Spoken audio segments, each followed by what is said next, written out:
Hai, hari ini kayaknya gue pengen bikin video yang santai aja. Gue cuma pengen ngobrol-ngobrol doang seputar tentang channel ini. Jadi udah 2 minggu gue nggak buat video karena ya kehidupan gue lagi sibuk banget.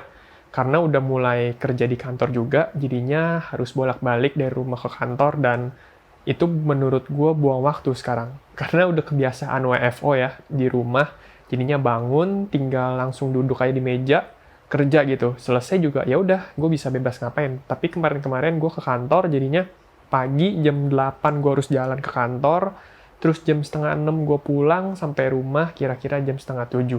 Terus makan, mandi, beres-beres, selesai jam 7, jam setengah 8 lah. Dan rasanya tuh udah capek gitu, jadi mau ngapa-ngapain juga males. Mungkin karena itu juga ya.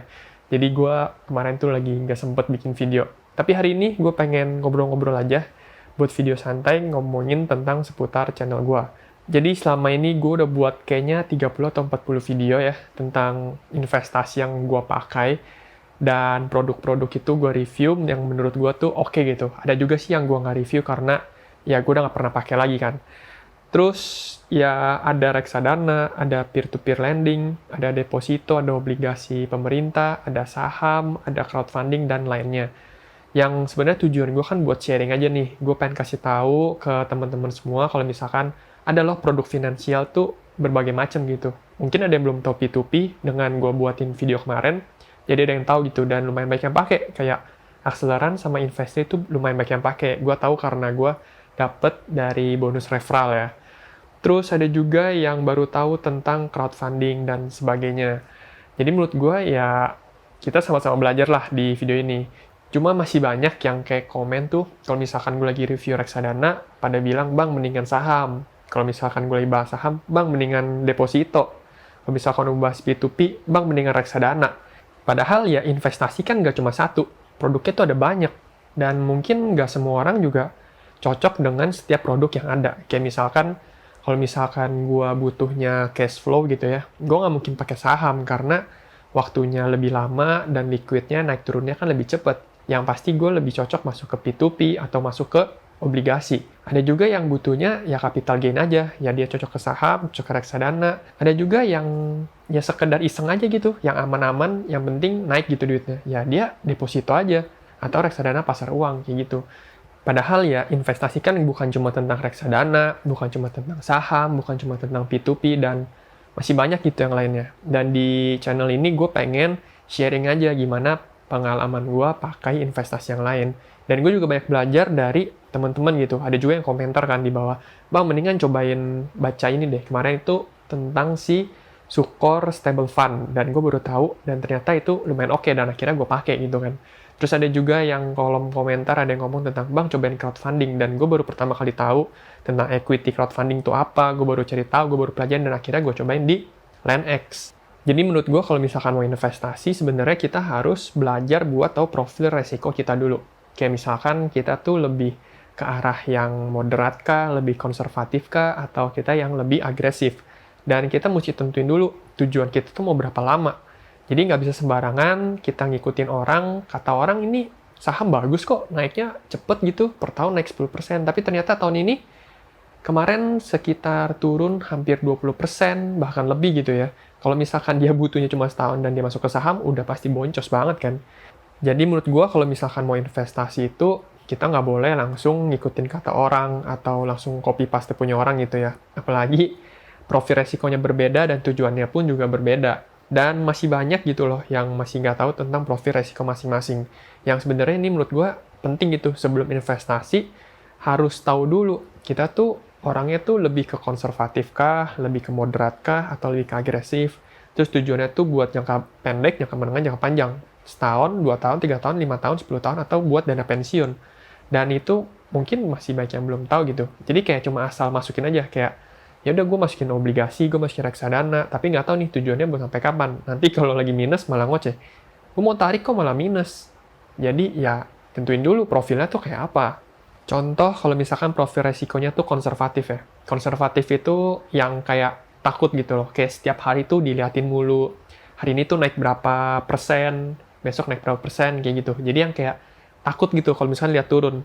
Kalau misalkan resikonya yang konservatif, menurut gue sih lebih cocok ke reksadana pasar uang, obligasi sama deposito. Karena ya tipe-tipe produk ini tuh lebih stabil gitu. Mereka tuh cenderung naik terus dan jarang pernah turun. Apalagi deposito ya, itu kalau di bank bener-bener aman sih menurut gue.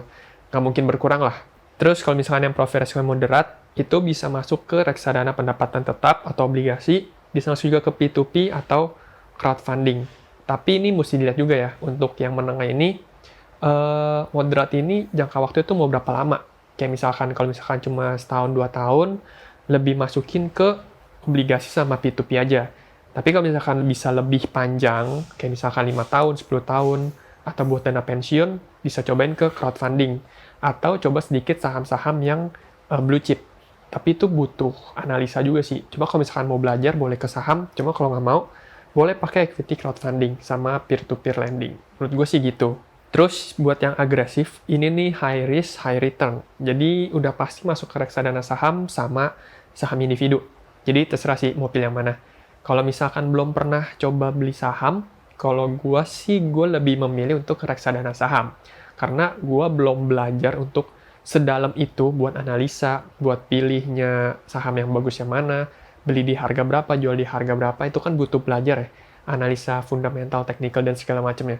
Dan gue belum belajar itu, jadi gue masukin ke reksadana saham dulu aja, sambil gue pelajarin ke saham individualnya. Mungkin kalau misalkan gue udah bisa, ya gue baru masukin ke saham individu. Cuma untuk sekarang gue masih pakai reksadana saham aja sih.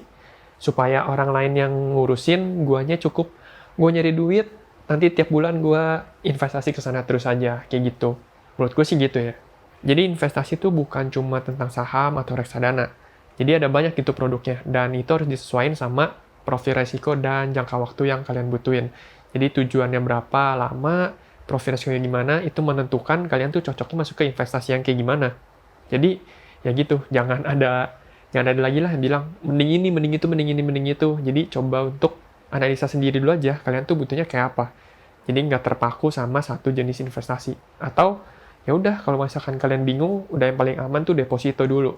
Yang penting kalian rutin dulu buat coba investasi, nabung. Setelah itu baru coba cari tahu kalian tuh cocoknya yang apa. Jadi gitu, jangan langsung FOMO gitu ya. Ya langsung masuk kripto, masuk saham, masuk reksadana. Nanti ujungnya malah boncos gitu. Jadi ya kira-kira gitu. Terus jangan terpatok dengan kata-kata orang kalau misalkan investasi itu bikin kaya. Kalau misalkan iya, kayaknya udah nggak ada orang miskin. Karena semua orang tinggal investasi aja kaya gitu kan. Tapi yang menurut gue, investasi ini buat mencapai tujuan finansial gue.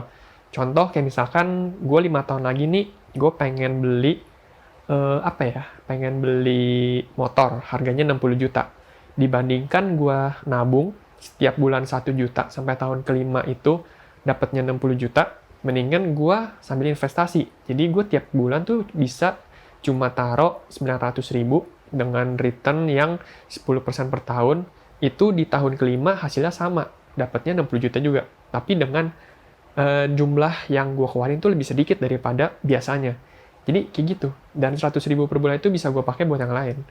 Jadi kira-kira ya kayak gitulah. Jangan beranggapan kalau misalnya kita taruh sejuta lama-lama tuh langsung kaya gitu. Ya enggak, tergantung juga. Kalau misalkan cuma taruh sejuta, mau sampai 10 tahun lagi pun, itu baru jadi 120 juta. Kalau misalkan 10% per tahun returnnya, ya dihitung sendiri aja. Dan itu belum nyampe 1 miliar kan. Jadi ya tergantung juga sih jumlahnya berapa yang diinvestasiin dan tipenya yang produknya tuh yang berapa persen per tahun. Oke, kayaknya segini aja buat video kali ini. Gue cuma pengen keluarin unek-unek gue doang, karena gue beberapa kali gue baca di komen, kayak orang langsung ngomong mending ini, mending itu, mending ini, mending itu. Dan menurut gue ya, tiap orang punya cocok-cocokan sih. Gak bisa patokin kalau orang ini harus A, harus B, harus C. Tergantung profil resiko sama tujuan finansialnya dia. Ya, segitu aja sih buat video kali ini. Thank you buat nonton, sampai jumpa lagi di video selanjutnya. Bye-bye!